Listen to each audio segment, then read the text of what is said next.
World war 2 के दौरान Coca Cola अपनी प्रोडक्ट नाजी जर्मनी को भी सप्लाई कर रहा था। हाँ, अब ये बात एक अलग है कि यूएसए के अंदर वो अपने फौजियों की सपोर्ट की बातें कर रहा था और दूसरी तरफ जर्मनी के अंदर वो अपने आप को यूएस और यूएस की मिलिट्री से अलग दिखाने की कोशिश कर रहा था और कोक का लोगो हिटलर की स्वास्तिका साइन के साथ दिखाया जा रहा था। कोक को हिटलर की यूथ रैलीज के अंदर भी, यहाँ तक कि उसके कॉन्सेंट्रेशन कैंप्स के अंदर भी प्रमोट किया जा रहा। कोका कोला लिटरली दोनों साइड्स पे खेल रहा। आखिरकार जर्मनी उनका बहुत बड़ा एक मार्केट शेयर जो था, लेकिन जैसे जैसे जंग आगे बढ़ी जर्मनी के लिए बहुत सारी असनाद की सप्लाई को काट दिया गया। ज्यादातर मल्टीनेशनल कंपनीज के लिए इस बात का मतलब ये था कि वो अब अपनी प्रोडक्ट्स को जर्मनी में नहीं फरोख्त कर सकते, लेकिन कोका कोला का सबसे बड़ा बॉटलिंग प्लांट जर्मनी के अंदर ही वाक़या था। इस पूरे जर्मन बॉटलिंग ऑपरेशन को हैंडल कर रहे थे मैक्स कीथ, जिसके पास उस वक्त इन सारी रिस्ट्रिक्शंस का मुकाबला करने का एक बेहतरीन आइडिया मौजूद था। उसने लोकल केमिस्ट को काम पे लगाया ताकि एक बिल्कुल ही नया ड्रिंक तैयार किया जा सके जो कोक से थोड़ा मिलता जुलता हो, लेकिन क्योंकि कोक सिर्फ को अब जर्मनी के अंदर इंपोर्ट नहीं किया जा सकता था, तो ये ड्रिंक दूसरे फूड प्रोडक्ट्स के बचे हुए टुकड़े जैसे कि एप्पल फाइबर वगैरह से बनाया गया।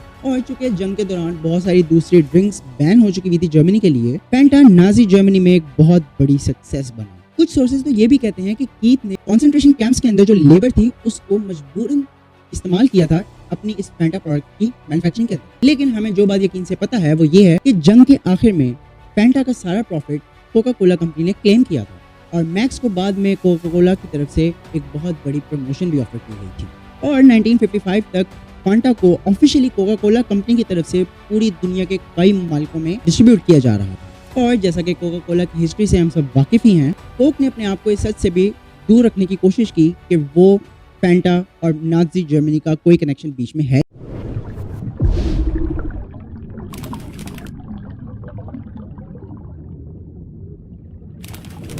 कहानी ये है कि कोका कोला हमेशा दुनिया को ये बताने की कोशिश करता रहा है कि उनका सबसे बड़ा राज उनके ड्रिंक का कोई सीक्रेट फॉर्मूला है जो कि एक हाई सिक्योरिटी वॉल्ट के अंदर छुपाकर महफूज किया गया है। लेकिन सच ये है कि ये फॉर्मूला इतना भी कोई सीक्रेट नहीं है। इनफैक्ट ये फॉर्मूला तो विकिपीडिया के ऊपर भी अवेलेबल है। असल के अंदर कोका कोला की कामयाबी का उसके सीक्रेट फॉर्मूला से कोई ज्यादा खास ताल्लुक है नहीं। आप चाहो तो एक क्लोन प्रोडक्ट बना सकते हो, लेकिन आप कभी भी कोका कोला का मुकाबला नहीं कर पाओगे। पता है क्यों? एक दिन एक टीचर ने स्कूल में अपने प्रिंसिपल को सजेस्ट किया कि उनको स्कूल की वेंडिंग मशीन्स में कुछ सेहतमंद ड्रिंक्स को भी ऐड करना चाहिए, जैसे कि फ्रूट जूसेस वगैरह। टीचर को यह सुनकर शौक लगा जब उसको ये बताया गया कि ये मुमकिन नहीं है, क्योंकि स्कूल का कोका कोला के साथ एक एक्सक्लूसिव कॉन्ट्रैक्ट हुआ है। कोका कोला स्कूल को हर साल $3000 या हर स्टूडेंट्स पर तकरीबन $1 दे रहा था। इसलिए वो डिक्टेट करते थे कि ये स्कूल में सिर्फ कोका कोला की ही प्रोडक्ट्स को बेचें। थोड़ी सी मजीद इन्वेस्टिगेशन करने पर यह बात मालूम हुई कि कोका कोला ने ऐसे कॉन्ट्रैक्ट्स कई और स्कूल्स के साथ भी किए हुए थे। ये कोका कोला की cradle to grave marketing strategy का एक हिस्सा है। यानी अगर आपने किसी कस्टमर को जिंदगी भर के लिए अपना डाई हार्ड फैन बनाना है, तो इसका बेहतरीन तरीका ये है कि उन्हें छोटी उम्र से ही अपनी प्रोडक्ट का इस्तेमाल करने पे लगा दिया जाए। कोका कोला के एक मार्केटिंग चीफ ने ये कहा था कि बच्चों को छोटी सी उम्र में कोका कोला का आदी बनाना ये ज्यादा आसान है बजाय उन्हें बड़ी उम्र में कन्विंस करने। कुछ कॉन्ट्रैक्ट्स में स्कूल्स को और ज्यादा पैसे दिए जाते थे अगर वो ज्यादा से ज्यादा कोका कोला की प्रोडक्ट्स अपने स्टूडेंट्स को बेचें, और जबकि कई स्कूल्स अंडर फंडेड और पैसों की कमी होने की वजह से वो अपने स्टूडेंट्स को कोका कोला की प्रोडक्ट्स ना चाहते हुए भी बेचने पे कायम दायम थे। ये सिर्फ एक तरीका है जिससे कोका कोला ने बच्चों को टारगेट करने का और कानून को बाईपास करने का तरीका निकाला। एक और तरीका है कि कोका कोला ने काउंटलेस कलेक्टर आइटम्स बनाए, जैसे कि Barbie dolls, toy cars, board games, delivery trucks और दूसरे टॉयज जो कि वो कहते हैं कि एडल्ट्स के लिए भी हैं। फिर ऑफ कोर्स वो क्रिसमस एड्स, जहां कोका कोला और सेंटा क्लॉज को एक साथ दिखा के बच्चों के दिमाग में ये जोड़ दिया करते थे कि प्लेजर का दूसरा नाम कोका कोला है और कोका कोला का दूसरा नाम प्लेजर। 1982 में कोका कोला ने कोलंबिया पिक्चर्स खरीदी ताकि वो आसानी से अपने ड्रिंक का प्रोडक्ट प्लेसमेंट मूवीज में कर सके। हालांकि बाद में उन्होंने स्टूडियो को बेच दिया और ये फैसला किया कि दूसरी कंपनीज को कोक की प्रोडक्ट प्लेसमेंट के पैसे दिया करेंगे। प्रोडक्ट प्लेसमेंट फैमिली फिल्म्स में एक क्लेवर तरीका है जो बच्चों को इनडायरेक्टली टारगेट करने और साथ साथ कानून से भी बचने में काम आता है। रिसर्च ने दिखाया है कि हत्ता के छोटे बच्चे भी कोका कोला के ब्रांड को बखूबी पहचानते हैं, लेकिन 80s में कोका कोला को एक बड़ी प्रॉब्लम का सामना पड़ गया था। ज्यादा से ज्यादा डाटा ये दिखा रहा था कि कोका कोला यूज करने वाले कस्टमर्स की हेल्थ लगातार खराब होती जा रही है। कोका कोला हमेशा ये कहा करता था कि कोक पीने से दांत खराब नहीं होते, लेकिन नए डाटा ने ये दिखाया कि कोका कोला से मोटापा, डायबिटीज, ओबेसिटी और काफी ज्यादा हेल्थ इश्यूज हो रहे थे। एक स्टडी ने यह भी दिखाया कि अगर बच्चों को एक extra glass sugar soft drink का रोज पिलाया जाए तो उनको मोटापा होने के चांसेस 60% ज्यादा होते हैं। ये कोका कोला के होलसम इमेज के लिए एक बहुत बड़ा धचका था। एक और स्टडी ने यह दिखाया कि अगर बच्चों को ज्यादा मिकदार में चीनी दी जाए तो उनकी जिंदगी भर के लिए उनका चीनी पर इन्हिसार बढ़ सकता है। ब्रांड जो अपनी सेहतमंद तस्वीर पर मबनी था, उसके लिए ये बहुत बड़ा सेटबैक था कि वो इतने ज्यादा हेल्थ मसाइल के साथ सीधा जुड़ रहा था। इस बयानी से मजीद नाम खराब होने लगा कि इनकी ड्रिंक्स में कैफीन मौजूद थी।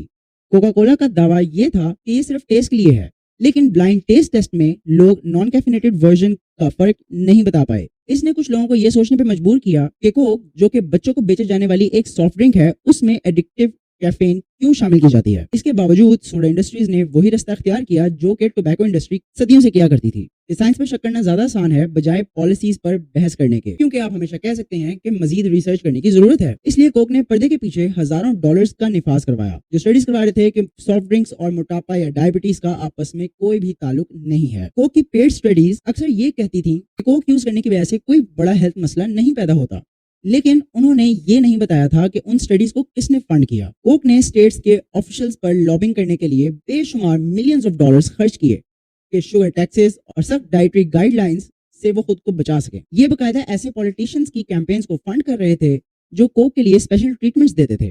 वो बिलियंस ऑफ डॉलर्स एथलीट्स और बड़े स्पोर्ट्स इवेंट्स को स्पॉन्सर करने में लगाते थे ताकि कोका कोला और हेल्दी एथलेटिक परफॉर्मेंस के दरमियान एक झूठी तस्वीर पैदा कर सकें। अगर वो कितना भी छुपाने की कोशिश करते, कोई ना कोई साइंटिफिक स्टडी इनके दावों को झूठा साबित कर दिया करती, जिन पर डिस्प्यूट करना भी मुश्किल से मुश्किल होता जा रहा था। तो कोक ने दूसरी ड्रिंक्स में इन्वेस्ट करना शुरू किया, मसलन के एक बॉटल्ड वाटर ब्रांड जो दसानी कहलाता है। लेकिन जब ये मिनरल वाटर की बोतल यानी कि दसानी यूके के अंदर लॉन्च हुई तो फौरन पता चला कि महंगा बॉटल्ड वाटर असल में एक लोकल नल से आया है। अब कोका कोला ने यह समझाने की कोशिश की कि वो पानी को प्योर करने के लिए एक खास किस्म के प्योरिफिकेशन प्रोसेस से गुजारते हैं, लेकिन इससे बात और बिगड़ गई क्योंकि गलती से मिनरल्स का एक खराब बैच पानी में शामिल हो गया था, जिसके नताइज में 5 लाख बॉटल्स को दुकानों से वापस बुलाना पड़ा सेफ्टी कंसर्न्स की वजह से। 1999 बेल्जियम में बच्चे कोका कोला पीने की वजह से बीमार होने लगे, जिसकी वजह से कोक को अपनी सारी बॉटल्स को वापस रिकॉल करना पड़ा। फ्रांस में भी 100 से ज्यादा लोग बैड कोक से बीमार हुए थे और वहां टेम्पररी कोक की प्रोडक्ट्स को भी बैन कर दिया गया था। कंपनी ने इन मसाइल पर बहुत धीमा रद्द-ए-अमल दिखाया, जिससे इन पर इल्जाम आया कि वो मसले को संजीदगी से नहीं लेते। फिर इंडिया में कोक पर ग्राउंड वाटर को आलूदा करने का भी इल्जाम लगाया गया। अब कोक ने यह तो माना कि वाटर वेस्ट का मसला तो था, लेकिन वो यही कहते रहे कि उन्होंने इस मसले को हल कर लिया है। हालांकि बाद में इंडिपेंडेंट टेस्ट से ये पता चला कि कोका कोला की इंडियन सॉफ्ट ड्रिंक्स के अंदर टॉक्सिक स्लजिस के निशानात पाए गए हैं। तो रिपोर्टेडली जमीन को भी बंजर बना रही थी, जानवरों को मार रही थी और लोकल यूजर्स की सेहत पर इसके नेगेटिव असरात डल रहे थे। Centre for science and environment new Delhi ने यह ऐलान किया कि कोक और पेप्सी की ड्रिंक्स में पेस्टिसाइड्स मौजूद हैं जो अगर बहुत अरसे तक कंज्यूम किए जाएं तो कैंसर, बर्थ डिफेक्ट्स और इम्यून सिस्टम के अंदर खतरनाक असरात पैदा कर सकते हैं। एक गांव की औरत ने कुछ जर्नलिस्ट से कहा, इस कंपनी के आने से पहले हमारी जिंदगियां आरामदेह और खूबसूरत थी। इस कंपनी के आने के 6 महीने बाद पानी का टेस्ट बदल गया है और देखते ही देखते कोक का एनवायरमेंटल रिकॉर्ड और बिगड़ने लगा। कंपनी के बॉटलिंग प्लांट्स काम करते हुए कुछ सालों तक उसी इलाके के पानी को बिल्कुल ही खत्म कर चुके हुए थे और इंडियन ऑफिशियल्स ने कोका कोला को पानी की कमी के लिए जिम्मेदार ठहराया। यह मसला मेक्सिको के कुछ हिस्सों में भी देखने को मिल रहा था, क्योंकि 2000 और 2006 के दरमियान मेक्सिको के प्रेसिडेंट वो शख्स थे जो पहले कोका कोला मेक्सिको के हेड रहे थे। प्रेसिडेंट ने कोका कोला को इलेक्शंस जीतने के बाद खास रियायत भी दी थी। मिसाल के तौर पर मेक्सिको सिटी में एक दुकानदार ने कहा कि उसे ये कहा गया है कि अगर उसने अपनी दुकान से दूसरे कोला ब्रांड्स का पोस्टर ना हटाया तो कोका कोला की डिलीवरी उसको मिलनी बंद हो जाएगी। इस दौरान ब्राजील में कोका कोला ने एक नई वेंडिंग मशीन मुतारिफ कराई जो कोक की कीमत उस हिसाब से बढ़ाती जाती थी जितनी बाहर गर्मी हुआ करती थी। सेल्स फिगर्स को फर्जी बढ़ा के दिखाना और इन्वेस्टर्स को धोखा देने के लिए कोका कोला ने चैनल स्टफिंग टेक्निक का सहारा लिया, जिसमें डिस्ट्रीब्यूटर्स को उनकी जरूरत से ज्यादा सिरप खरीदने पर मजबूर किया जाता था ताकि क्वार्टर के आखिर में ज्यादा प्रॉफिट्स दिखाए जा सके। लेकिन इस सब का बैकलैश अपनी इंतहा को तब पहुंचा जब 2003 में एक कैंपेन शुरू हुई, स्टॉप कोक किलर। इस कैंपेन ने कोका कोला कंपनी पर इल्जाम लगाया कि वो कोलंबिया में अपनी बॉटलिंग प्लांट्स में काम करने वाले यूनियन वर्कर्स के कत्ल का जिम्मेदार है। कोक ने इन इल्जामात को रद्द किया और असल सच्चाई आज तक वाज़ेह नहीं हुई। लेकिन हमें यह जरूर मालूम है कि 1989 में कोका कोला बॉटलिंग प्लांट्स में काम करने वाले अनगिनत यूनियन वर्कर्स को कत्ल किया गया था और दीगर मुलाजमीन को मौत की धमकियां मिल रही थी। 2001 में international labour rights fund Coca Cola के कॉन्ट्रैक्टर्स पर एक लॉ सूट फाइल किया, ये इल्जाम लगाते हुए कि वो खुलेआम डेथ स्क्वाड्स का इस्तेमाल करते थे जो यूनियन ऑफिशियल्स को धमकाने, शिकंजे में लेने, अगवा करने, हत्या के कत्ल करने में भी इन्वॉल्व थे। कुछ साल बाद एक और लॉसूट ग्वाटेमाला के वर्कर्स ने भी किया, ये इल्जाम लगाते हुए कि कोका कोला बॉटलिंग प्लांट में काम करने वाले वर्कर्स और उनके खानदानों को तशद्दुद का निशाना बनाया जाता है, क्योंकि कुछ वर्कर्स को 15-15 घंटे की शिफ्ट में काम करने पर भी सिर्फ $15 रोजाना के दिए जाते थे, यानी कि 1 घंटे का $1। इस पर भी कोका कोला पर किडनैपिंग, तशद्दुद और यूनियन लीडर्स और उनके खानदान के अफराद के कत्ल के इल्जामात लगाए गए। कोका कोला का कहना था कि ग्वाटेमालन प्लांट इंडिपेंडेंटली ओन था और कोका कोला कंपनी को इन वाकयात के बारे में कुछ भी मालूम नहीं था। हो सकता है कि कोका कोला वाकई में सच कह रहा हो, हमें नहीं पता कि असल में वो तशद्दुद के बारे में कुछ जानते भी थे या नहीं, या फिर उनका फायदा बस गैर इरादी तौर पर इन सब एक्टिविटीज में छुपा हुआ हो। लेकिन किसी भी सूरत में लैटिन अमेरिका में कुछ यूनियन मेंबर्स को इन धमकियों और हमलों के जरिए रास्ते से हटाया गया और यूएसए के कुछ इलाकों में कोका कोला को स्पार्कल ऑफ डेथ कहा जाने लगा। जो चीज हम यकीन से कह सकते हैं वो ये है कि हम कोका कोला के माजी में जितनी गहराई में जाते जाएंगे उतनी उनकी पॉजिटिव साख से दूर होते जाएंगे। मिसाल के तौर पर एसा कैंडलर, जो कि कोका कोला कंपनी के फाउंडर थे और ड्रिंक को मशहूर बनाने में इनका एक बहुत बड़ा किरदार था, इन्होंने एक मरतबा कहा था, सबसे खूबसूरत मंजर जो हमें देखने को मिलता है वो एक मजदूर बच्चे की झलक है। काम करता हुआ बच्चा उम्र में जितना छोटा होगा नजारा उतना ही ज्यादा खूबसूरत होता जाएगा। लेकिन इससे पहले कि हम सब इल्जामात लगाने में लग जाएं, ये भी जरूरी है कि हम ये सब तस्लीम करें कि अगर आप किसी भी बड़ी पुरानी मल्टीनेशनल कंपनी की हिस्ट्री उठा के देखें तो आपको उनके माजी में कुछ ना कुछ एथिकल मसाइल तो देखने को मिल ही जाएंगे। अब ये कोई बहाना बिल्कुल भी नहीं है, बस ये हमें याद दिलाता है कि कोई भी बिजनेस एक्सपेंशन करने का अमल निहायत बेदर्दी और बेरहमी से भरा हुआ है। कोका कोला एक इमेज पर बुनियाद रखती है जो मुसलसल ताकत चाहती है, क्योंकि बिल्कुल आम आवाम कोका कोला के बच्चों की हेल्थ पर डेविस्टेटिंग असरात, हुकूमतों के साथ लॉबीज और मुख्तलिफीन के साथ मिलकर की जाने वाली कंट्रोवर्सीज के बारे में कहीं ना कहीं जान चुके थे, जिनको कोका कोला ने दबाने की कोशिश भी की थी। लेकिन क्या इस सबसे आज से कोई फर्क पड़ा? क्योंकि आखिर में कोका कोला ने कभी आपको अपनी प्रोडक्ट्स मीठे पानी के नाम पर नहीं बेची। उन्होंने आपको बेचा है अच्छे लम्हा, दोस्तों, खानदान और खुशी बड़ी यादों को कोका कोला के साथ मुकम्मल करने के लिए। कोका कोला ने हमेशा खुद को एक पुराने दोस्त के तौर पर पोजीशन किया है। एंड हे, दोस्तों के दरमियान थोड़ी बहुत कंट्रोवर्सीज तो चलती ही हैं। Alright guys, that's it for today. वैसे याद है ना, लाइक, सब्सक्राइब, कमेंट और शेयर कर देना वीडियो को अगर आपको वीडियो अच्छी लगी हो। Thank you so much for being today. This was Mohammad Afnan Abid. You are watching The Afnan Show. I'll see you in the next one.